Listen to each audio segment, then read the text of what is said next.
On today's show, we take a look at the 6'7" wing out of Villanova, Cam Whitmore, his strengths, his weaknesses, how he would potentially fit on the Houston Rockets. What would he look like playing alongside Jalen Green and Alperen Sengun? What is his projected draft range? All that and much, much more coming up right here at Locked On Rockets. This is Mission Control, Houston. Ignition sequence start. The Houston Rockets select Jalen Green, Alperen Sengun, and Jabari Smith Jr. T-minus 15 seconds. Guidance is internal. Every time I step on that floor, I'm coming. Hey, Houston fans, I am so happy. You're getting somebody who's going to come in with a chip on their shoulder, somebody who's going to come in and compete from day one. 6, 5, 4, 3, 2, 1.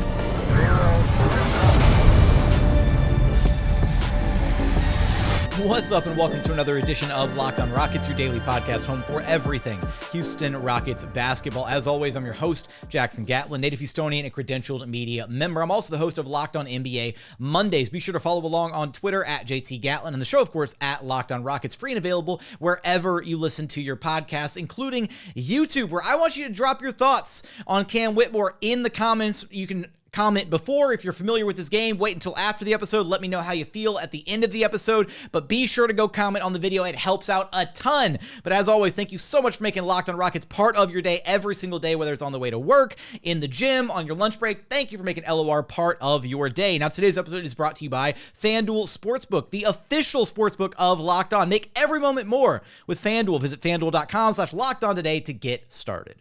Joining us now for more Houston Rockets draft coverage is Nathan Fogg, the founder of the TN Prospects blog. You can follow on Twitter at Nathan Fogg1. Don't forget the second G. There are two G's in there. Got to include that every single time. Nathan, have you had a chance to Pray for Victor yet today, or not quite yet? No, I've been neglecting my spiritual duties today. I've always been a bad Christian. Oh my. You've got to get the pray for Victor in every single day. But we're not going to talk about Victor Wembanyama today. We are going to continue our draft prospect analysis. And today we're talking about Cam Whitmore out of Villanova. And Cam is a really interesting prospect to me, Nathan. He was actually, I think he might still be like borderline in my top 5 as far as my big board, like kind of on the cusp. Where is he at for you on your big board right now? Yeah, well, I'm doing these very slowly with deep dive. So I've really only kind of really have a mini board, which is what I've done with you. So he's 5th on my board so far. But that is slightly behind Brandon Miller, but ahead of Asar Thompson. And next week we'll be doing Jarris Walker and maybe some of the combo guards. But I feel very good about Cam Whitmore. I tweeted today about he is definitely in my, if we land 5th on draft lottery night, it's not a disaster, even though obviously everyone will immediately believe that. But I do think Cam Whitmore is a genuinely very exciting prospect that if we walk away with Cam Whitmore, we potentially have a future star or at least a very, very, very good player. Yeah, I think he's got a lot of high-level upside, actually on both sides of the ball, surprisingly. And that's what makes him a really, really enticing prospect. Let's start with the offensive side, though. I think there's he's got this explosive game, right? Can drive, can finish, good with both hands. What stands out to you about him offensively?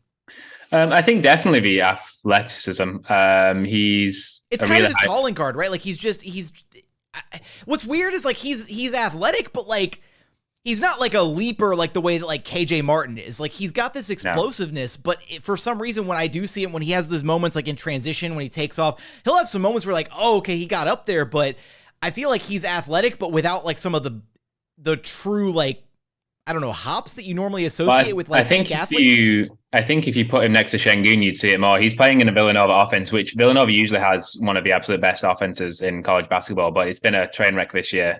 They have no spacing. They don't really have much kind of like downhill penetration. So for a player like Cam, who you would hope would be thriving off ball, he's really having to manufacture his own cutting opportunities. And you've seen it as the seasons goes on. I give him a lot of credit for he's just finding these spaces and really trying to force the issue. He's putting a lot of pressure on the defense where he's not really getting any help. So I think I would be so excited to see him next to Sengun, because I think you would see more. I mean, he's probably more of a power 2-foot kind of leaper. He likes to hop step a lot and then go off 2 feet. He's a lot about strength. Like he is a real, the thing that jumps out to me is like, this is an 18-year-old. He's going to be 18 on draft night. So he's clearly the youngest player that who's going to be in Houston's range by far. But he's so strong already. He has a genuine NBA body. He's 6'7", 6'6", but really stocky, really strong, and that helps him no end. And I just think it's a shame that we're seeing him in an offense which doesn't utilize him. This should be an off ball. He should be getting 3 baseline cuts a game, which is what he would get in Houston. He should be getting the opportunity to get 6 to 8 points just off his athleticism alone. So it's been a tough evaluation from him in Villanova. And we're seeing more of kind of him having to self-create and try and take the initiative himself over the last sort of 15 games.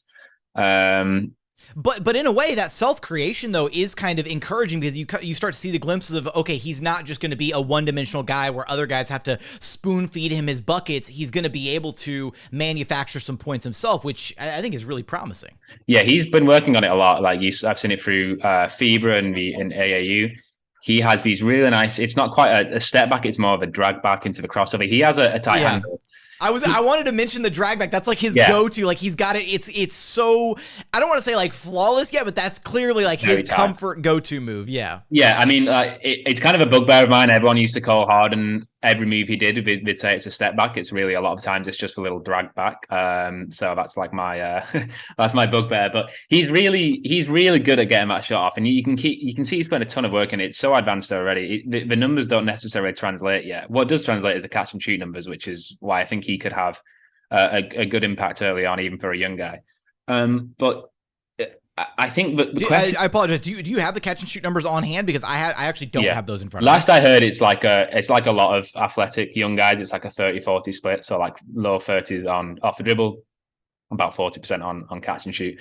He's kind of had a quiet week shooting wise. He's gone like 1 for his last 11, which has dipped his numbers. He was about 38% in conference play. He's now dipped to 35. So he's inconsistent, but I think it was quite advanced for like where he is and the shots that he's trying to take. I think it's something you can clearly see a little bit slow on the release, but in terms of like getting up there, but like is definitely something I think you can feel good about being a really solid shooter in the NBA.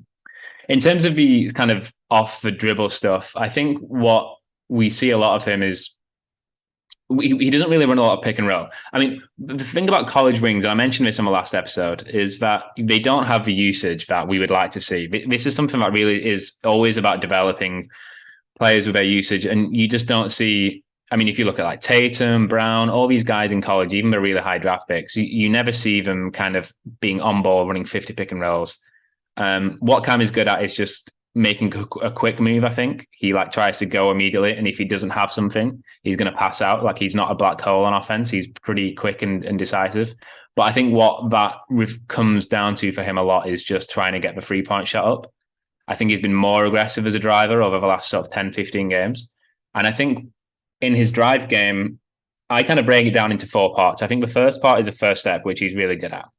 The second part is what happens when you see help at the elbows, which is what he's bad at. So if he sees help at the elbows at the free throw line, he's often turning the ball over. And then like the third part is that next step, getting to the cup, which he's good at. Like I said, he has a hop step. He kind of has nice footwork. He's got a bit of a bag already. He which does. Is really promising. Yeah. It's not crazy, but he's just such a solid driver and so powerful. And I think he does have good balance and footwork. He's actually a good post scorer as well. I think we don't see it a lot, but I think his footwork in the post is really nice.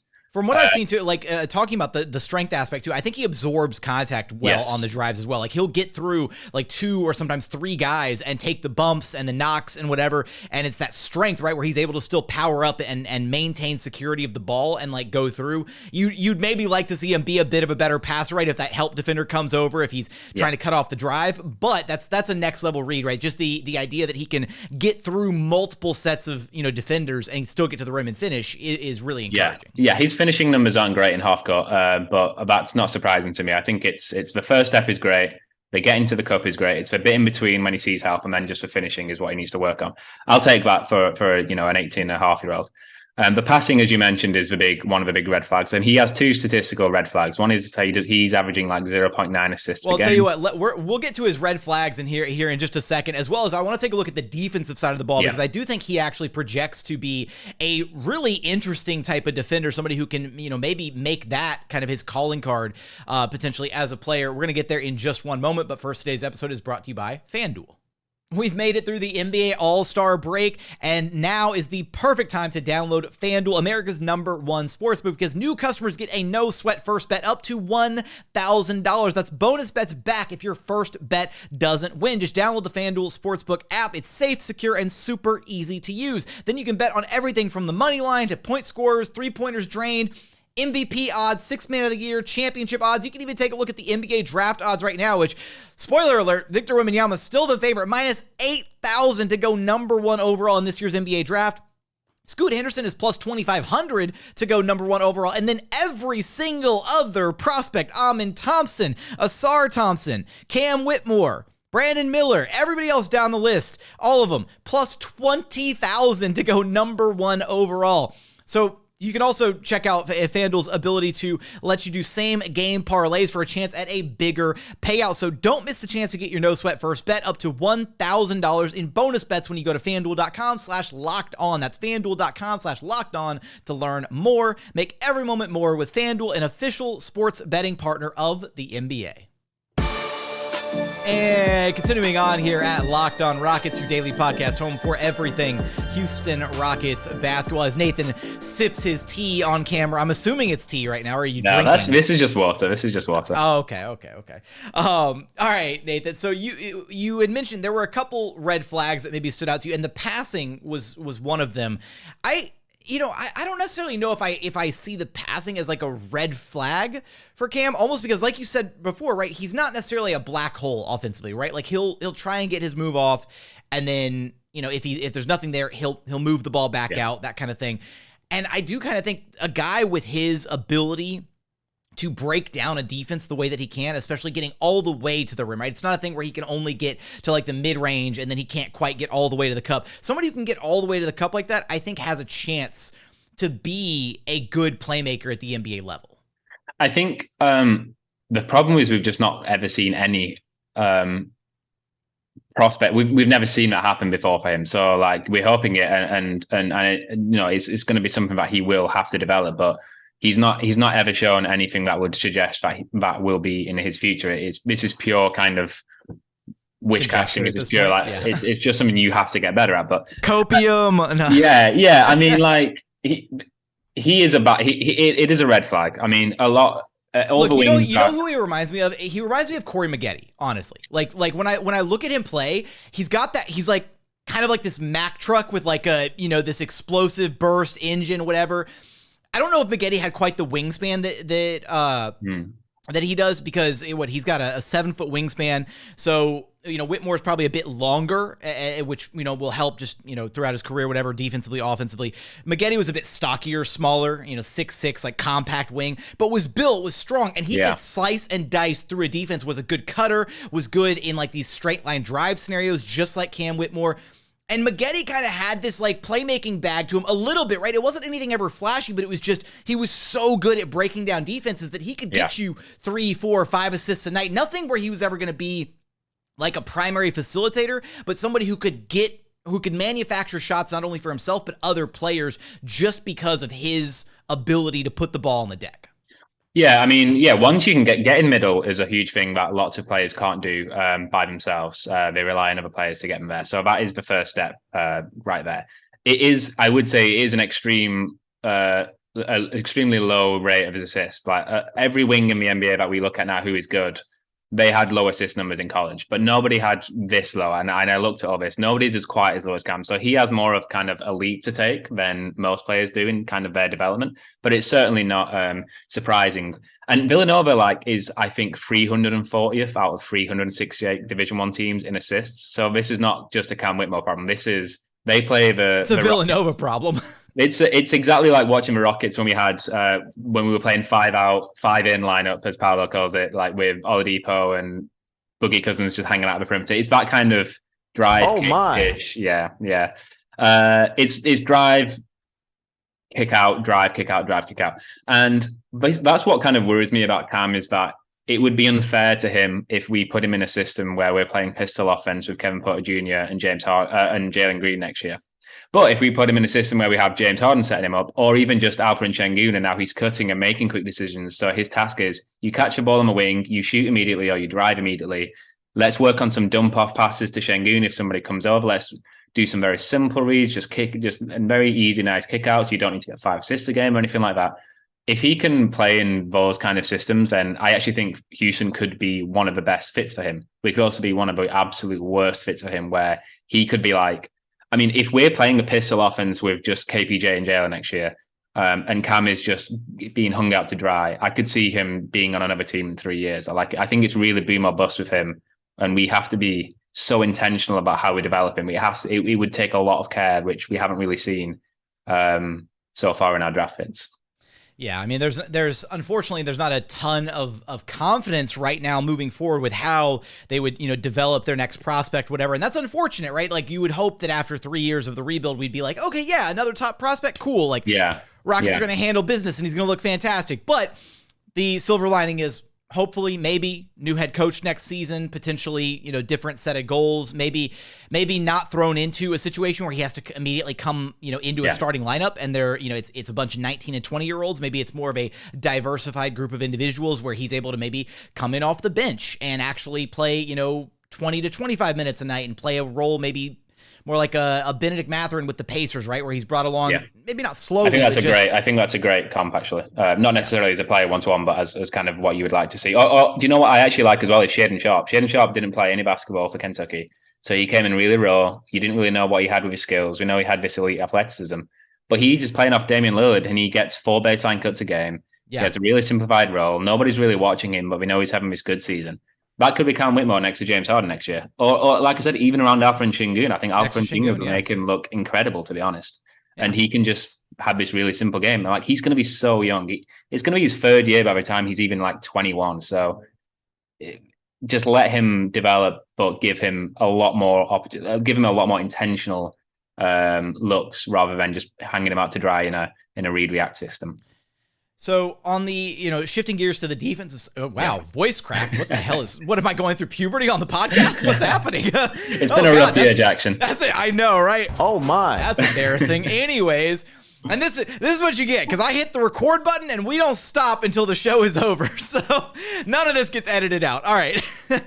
Nice little derailment there in the middle of the You've gone so red. Jackson, your face is as red as your jacket right now. Oh, I know. It's fantastic. Anyways, let's go to the defensive side of the ball, minus the voice crack this time. I think he's got this one positional flexibility, right? That's where the NBA is trending, right? You want guys who can guard multiple positions and be competent, and he's got that strength, right? So I don't think he's a guy who's going to get, and he's only going to get stronger, right? As he becomes an NBA player, gets introduced to NBA strength and conditioning programs, all that.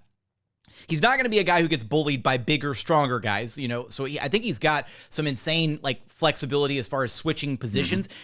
I think he's got stopper potential, honestly, on defense with what we've seen out of him, and he's got the physical gifts to be able to be a really impactful player on that end.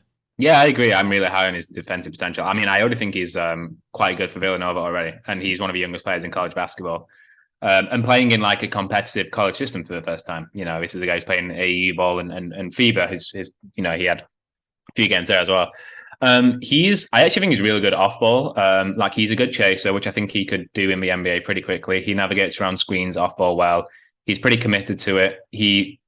When he chases a guy like a shooter off ball, and then the shooter catches it, he kind of follows him out to the perimeter and gets up hard onto him, which I really like. And he also does it on switches a lot too. He switches hard out onto the perimeter.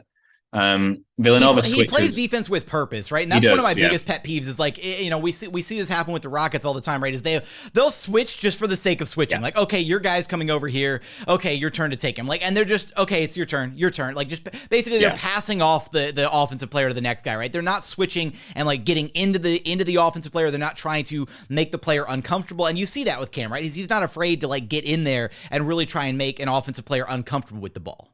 Yeah, and he's a smart switcher as well. He really has. I've seen him cover for other defenders' mistakes, and I've seen him learn. I was watching a game, and he got caught on an elevator screen around the same play a minute later, and he took a different path, and he was right out to the shooter. So he learns that sort of thing, on the fly. And I think he's just actually really smart for his age, for what he's trying to do off ball, where he's a lot of movement, a lot of switching. I think he actually would be probably our best player at it, or one of anyway, certainly out of the young guys. And on ball, I think in terms of pick and roll defense. He's pretty poor at it. I think they don't give him a lot of those reps because they switch a lot. I think it's just a technique issue. I think he takes kind of a wide angle around screens. And that's my biggest issue with him on one-on-one defense when he drives. So when he's, defending a drive. When he gets in front of a guy, he flips his hips well. He's pretty fluid, and he's got such a strong frame that whenever he's able to ride contact, he is just so strong. It's really hard to beat.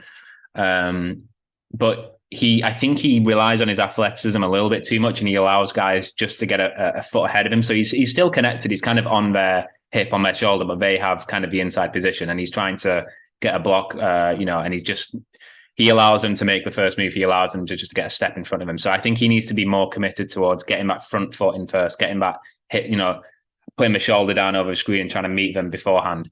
That's a technique thing that I think can be quite easily fixed. I think when you see him defend a drive one-on-one, you see the enormous potential he has because he's fluid, he's got great bursts, and he's really strong. He's got good wingspan, as you mentioned. He's really the entire athletic package, and he has some semblance of knowing what he wants to do. He's not just like Keon Johnson a couple of years ago in the draft, where you were just like, this guy's a crazy athlete. We think he can be good, but he needs to learn the basketball game. That's not what Cam Whitmore is. And even and he's really good. Side note, I'm always scared by those kinds of players. I'm always scared by, this guy's like a freak of nature. And it's like, but can he hoop? Can he play? That's not Cam at all. That's not surprising. Cam, Keon Johnson went 20th. Cam's going to go top 5, 6, 7. He's really good in terms of jumping passing lanes as well, and discipline too. He's not jumping 5 foot out of his position to go for a complete gamble. I was actually really impressed of how well he stays within a zone, but is pressuring the defense. He has a really high steal rate. I think he's averaging over 2 a game now. But it's not just because he's doing a Russell Westbrook, James Harden, giving up on players, abandoning a defense. He does it in his own area of the court and is really disciplined. So I think that's really impressive to me too. Coming up, we'll look at his upside potential. What's the best version of Cam Whitmore? What's the worst version? What's his projected draft range? All of that coming up in just one moment.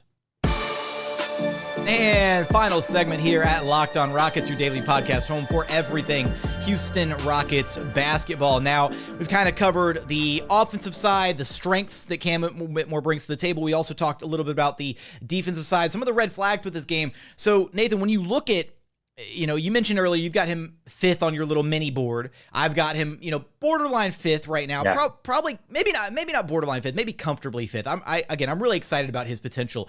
I mean, where do you see his range kind of landing? As far as just what's the earliest you could see a team willing to take him, and how low do you think he might drop compared to some of the other prospects? I think it's quite a large range. I do think in my own head, I was really contemplating putting him over Brandon Miller. And then Brandon Miller dropped 41 last night. So, I mean, who knows? I mean, we're not going to talk about the other story of Brandon, which might affect some teams. It might not. We don't know. We can't really speculate on that. But putting all that to one side, I did really think that I am 60% Brandon 4th, or maybe 70%, but there is a big chunk of me that thinks Cam could be 4th.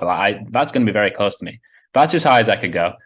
On the low end, I think he could also drop. Tankathon has him 10th right now. I think that's a very optimistic. If that was true, I would be looking to trade down if I was Houston. If we kind of finish 4th, 5th, that's an obvious no-brainer to me. I think a team could have Jarris Walker ahead of him, Keontae George ahead of him, Anthony Black ahead of him. I can't see Grady Dick or, all of those guards, Nick Smith included, being ahead of him. So this is a long-winded way of saying probably 4 to 8 at the very lowest, but more 4 to 7. Okay, yeah. So there might be a couple teams that try to big brain themselves into thinking, I feel like every year we get that one random team that decides they're floating around pick 7 through 10, and they're like, okay, we're gonna make an insane reach and go grab this one guy. So maybe if he does slip a little bit further, you got another team who's just you know what, we're gonna pass on this exceptional prospect because we really think we're gonna galaxy brain this and get somebody that nobody else has their eyes on. I feel like that happens at least once every single draft cycle, but. Looking at you mentioned boom or bust earlier for Cam, and what to you I'm hesitant to say star potential upside, but maybe he does have star potential upside. Oh, I think he does. Yeah, I definitely think he does. All it would take is any sort of playmaking development. But I mean, Jalen Brown is a star. He's got questions about his handle, his playmaking. He's just become a really tough shot maker and someone who can do it on both ends and kind of has the attitude of an alpha, can make tough shots like for 40 minutes a game if he has to. I think anytime you have the package of athleticism, skill on the ball in terms of shot creation, and the cutting ability he has, as well as the defense, like, yeah, I mean, he's one or two very big leaps, but one or two leaps away. That's way higher than like Jabari Smith, like, who I love and I think is a really good prospect, but like nowhere near the star upside of Cam. So I think he would ultimately be second on my team, maybe third behind Sengun, of like real tangible star upside, and that's very tantalizing talent. Okay, and then when discussing the star upside, we got to take a look at what the floor might be. I mean, given his current skill set, where he's at, I feel like the floor is actually pretty high for him, all things considered. But you did mention he's got to be in the right system, right? He's got to be in a on a team that's actually going to take advantage of his strengths, not kind of hang him out to dry. Yeah, I think like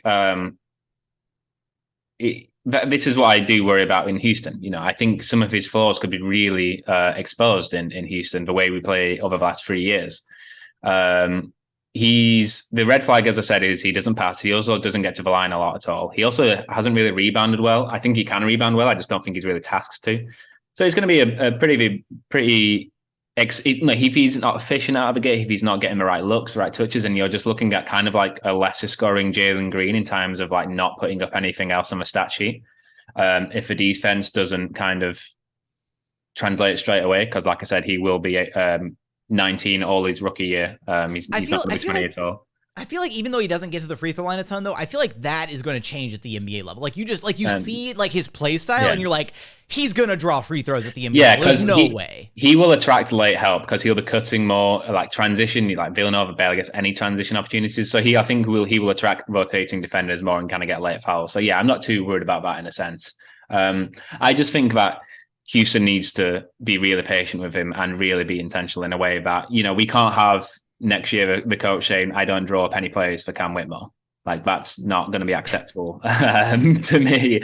But like, all I keep thinking is like, if he plays look, we basically went, look, number two overall pick, no plays. Number 3 overall pick, no plays. We're gonna get the number 4 overall pick, and Cam's not going to get any plays. We're going to keep it up. No. I can just imagine the Hooper basketball AAU team happening again next year, where he's just going to be like, Kevin Porter Jr. dances, Jalen Green dances, they kick it out to Cam Whitmore with 8 seconds left on the shot clock, and he's like, what do I do now? Like, so, but like I said, it's so boom and bust just for Houston, because if Alperen Sengun's posting up and he's attracting 2 or 3 defenders and Cam Whitmore's free, then all of a sudden Cam Whitmore's got a very good catch and shoot opportunity. He's going to have a driving opportunity. Just if you just gave him KJ Martin's role next year, said, don't worry about even the self-creation, just do what KJ Martin does, he'll be a good starter on the team. So it really just depends on how Houston plays next year and who the coach is and who the point guard is. Yeah, but I do kind of like, you know, at least theoretically, that front line tandem of, it would be Whitmore, Jabari, assuming he learns how to actually shoot the ball, and then Sengun. Like those 2 guys have very complementary skill sets for what you would like to see out of an offense that, you know, features Sengun kind of steering the ship a little bit more, which is something that Rockets fans have been clamoring for a long time. So hopefully it's something that whoever the next head coach of this team kind of sees, identifies, and taps into a little bit further. Really quick before we get to the faded Tankathon spin, Nathan, we like to do this. What, for anybody who wants to go to get a better look at Cam Whitmore, what, in your opinion, is his best game of the season, and then also his worst game, so you can see kind of the best of him and the worst of him at the same time? So let me see, because I actually had this written down. So he had a great defensive game against Creighton, like where he was just absolutely fantastic. So I would watch that. He was doing everything defensively in that game. You saw the switching, you saw him like chasing off ball, you saw the on ball stuff, and then he played a really good offensive game against Xavier as well. He had 26 points, 11 of 18 from the field, 3 of 7 from from deep. I would look, if you wanted to see more of a worse game, is just any game where he had a low point score and where he shot poorly, which there are plenty, and just to see like what kind of else, how else does he impact the game? And if you want to see the improvement, if you watch the first few games of the season where he was coming off a thumb injury, and you can really see how he didn't really know what he was doing in the offensive. And if you compared it to now, even in lower scoring games, I think you see him being more aggressive, trying to find gaps, trying to carve out opportunities for himself. So if that's where I think you see the real growth, that's what I've seen anyway. And I think that level of like, if you start out the college season rough, like, for some of these one and done guys, right? If you come in and you're kind of, little rough sledding early on, but then you start to figure it out and you start to improve drastically as the year goes on. I think that's a really encouraging sign as well, as far as just things to look at from a developmental standpoint, how guys are going to pick up on things, how they're going to learn and adjust their games accordingly, as they're getting better. Yeah. And I don't want to portray a picture that he's just kind of like gone, through the roof. Like he's had a few games of foul trouble, unfortunately, recently. And you know what college basketball coaches are like, a little bit like Stephen Silas, who's going to foul you out himself. And Villanova is still a bad team. So like he's not like suddenly just great player on a bad team where he's just carrying them to wins. That's like a very high bar for him. But you have to really look at it. And I think you'll see these little bits of improvement throughout the season where it really does jump off a film, I think. All right. Well, with that, we're going to get to our Tankathon Spin, and I finally fixed it to where we can have the Tankathon Spin visualized for all of our YouTube viewers, which is now up on the screen. Nathan, we did all this talk about Cam Whitmore, but we still, at our cores, have to. Pray for Victor. So with that, give me a prediction. Where's the spin going to land? 1 through 5. 3. 3? All right. Number 3 it is. I'm going to say number 4. I think we spent all this time talking about Cam Whitmore. I think the Tankathon gods are going to give us a pick somewhere in the Cam Whitmore range. Yeah, 4 would be agonizing for me if I was the GM. All right. Let's see what the spin does. Oh, okay. 5th it is. That's just painful. All the way down at 5. Detroit jumps up to number 1. Washington jumps up 9 spots to number 2. What is happening? All right, they get John Wall Part 2 with Scoot Henderson. San Antonio at 3, Chicago at 4, and Houston all the way down at 5. Man, that is a brutal spin. The spins have not been great here as of late, unfortunately. So, sorry, guys. I let the team down. I know we've talked a lot about Houston potentially trading that pick. I definitely think they should really consider just picking Cam Whitmore if he's available. I'm really high on him. I've actually kind of fallen in love with Cam as a prospect. I mean, he's a 5-star recruit, so this is like not come out of nowhere, but I really like him a lot. All right, well, for more on NBA draft coverage, as well as musings on the Houston Rockets, all that, let everybody know where they can track you down at, Nathan. At Nathan Fogg 1 on Twitter. That's going to do it for another edition of Locked on Rockets. As always, thank you so much for checking out the show. If you haven't done so yet, please consider subscribing wherever you listen to your podcast. That's Apple, Spotify, Google, the Odyssey app, free and available on all podcast platforms. We're also available on YouTube. Just go to YouTube, search Locked on Rockets. Be sure to like, comment, and subscribe. But as always, thank you so much for watching. Thank you so much for listening. And we look forward to having you back right here at Locked on Rockets, your daily podcast home for everything Houston Rockets basketball.